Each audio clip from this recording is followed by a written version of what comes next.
ناظرین، یہ جو مصطفیٰ عامر کیس کے نام سے مشہور ہے ویسے، حالانکہ اس میں جو مین کردار ہے وہ ارمغان آرمی ارمغان کا ہے، اور لیکن مصطفیٰ عامر چونکہ مرڈر ہو گیا تو اس لیے ان کی اہمیت اس لحاظ سے زیادہ ہو گئی۔ تو اس کی جو اب مزید ڈیٹیل ہیں وہ اس طرح سے آ رہی ہیں سامنے کہ اگر یہ ڈیٹیل جو خریدار ہیں ساحر حسن کے، یعنی کہ آپ کو پتہ ہے نا کہ 3 کریکٹر مین جو سامنے آئے ہیں جو ڈیلر تھے، ایک ارمغان، دوسرا مصطفیٰ عامر، اور تیسرا ساحر حسن، ساجد حسن کے بیٹے جو اداکار ہیں۔ تو یہ 3 مین ڈیلر تھے، یہ بیرون ملک سے مہنگی اور بڑی افیکٹو ان کے لیے جو منگواتے تھے یہ منشیات، ڈرگس۔ تو جو ساحر حسن ہے یہ جس ایریا میں، یعنی کہ جس لوکیلٹی نہیں ہے بلکہ جس آپ کہیں لوگوں میں، یہ کمیونٹی میں یہ سپلائی کرتے تھے، اگر اس کی ڈیٹیل آ جائیں سامنے تو لوگ کہہ رہے ہیں جو زیادہ اس معاملے سے واقف ہیں وہ کہتے ہیں کہ زمین ہل جائے، یعنی کہ بھونچال آ جائے، اتنے اہم لوگ، بڑے بڑے لوگ، یعنی کہ ایک لیڈی ایسی ہیں جو مہینے کا ساحر حسن سے 13 لاکھ روپے کی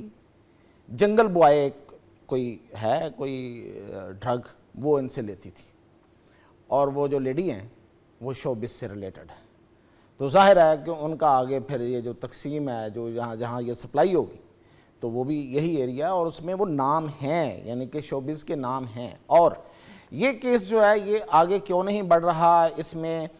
دیکھیں اگر اتنی بڑی بلیک اکانومی ہے، جتنی میں آپ کو پہلے بتاتا آ رہا ہوں کہ یہ کروڑوں ڈالر کی بلیک اکانومی ہے، اور پورے پاکستان میں اس کا پورا نیٹ ورک ہے، اور یہ یہاں پہ کچھ زیادہ کنسنٹریشن ہے اس کی، زیادہ لوگ یہاں پہ ہیں، لیکن یہ نہیں ہے کہ لاہور میں نہیں ہے، راولپنڈی میں نہیں ہے، کہیں اور نہیں ہے، ہر جگہ پہ ہے۔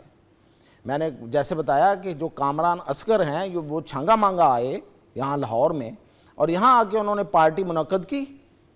اور جس طریقے سے انہوں نے پھر وہاں پہ اپنی مہارت کا مظاہرہ کیا، اور کچھ ماہرین یہاں چھوڑ گئے کہ کون سی ڈرگ جو ہے، کون سی پل جو ہے وہ کیا کام کرتی ہے اور کس طرح کرے گی اور اس کا کیا پورا طریقہ کار ہوگا، وہ یہاں لوگوں کو سکھا کے گئے ہیں، لیکچر دے کے گئے ہیں، اور وہ پورا ڈیمو دے کے گئے ہیں۔ تو اس طرح پورے پاکستان میں ہے، اور یہ لوگ جو ہیں یہ اس پہ جی آئی ٹی کیوں نہیں بن رہی؟ اس لیے کہ اس میں بڑے بڑے بیوروکریٹس اور بڑے بڑے سیاستدانوں کے بچے، مطلب ان کا قصور ہے یا نہیں ہے، بچے تو ہیں۔ اب اگر ان بچوں کے نام آتے ہیں تو پھر کیا ہوگا؟ تو اس لیے جی آئی ٹی نہیں بن رہی اور نہیں بنے گی، اور یہ معاملہ میں یہی کہہ رہا ہوں، مسلسل کہہ رہا ہوں کہ یہ معاملہ اسی طرح ہش اپ ہو جائے گا۔ ایک آدھ یہ جو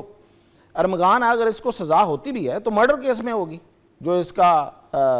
مصطفیٰ عامر کا ہے، اگر اس میں بھی پراسیکیوشن نے پوری طرح سے کیس لڑ لیا تو۔ اب اس میں جو سب سے دوسرا اہم فیکٹر جو میں کئی دنوں سے آپ کو کہہ رہا تھا کہ میں آپ کو بتاؤں گا، وہ ہے آن لائن فراڈ، جسے لوگ کال سینٹر کہتے ہیں، اسے لوکل زبان میں ڈبہ کہتے ہیں۔ اچھا، یہ ڈبہ یہ ہوتا ہے کہ یہ لوگ، یہ جو اس طرح کے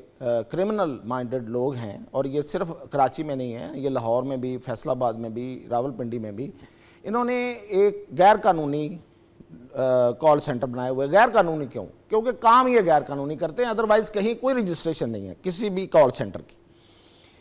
اچھا، یہ جو کال سینٹر ہیں یہ ڈبہ، اس کو ڈبہ کہتے ہیں، یہ جو 2 نمبری کرنے والے ہیں یہ ڈبہ ہے۔ یہ ہے کہ یہ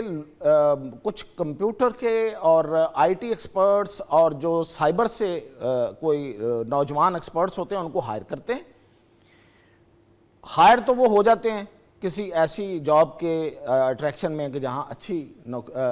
سیلری مل رہی ہے، اچھا پیکج مل رہا ہے، لیکن پھر انہیں جب پتہ چلتا ہے کہ ہم کس گینگ کے ہاتھوں میں پھنس گئے ہیں تو ان کو پھر وہ ڈرا دھمکا کے اپنے اس کنٹرول میں رکھتے ہیں۔ اچھا، ان کے ذریعے کرتے یہ ہیں کہ یہ وہاں سے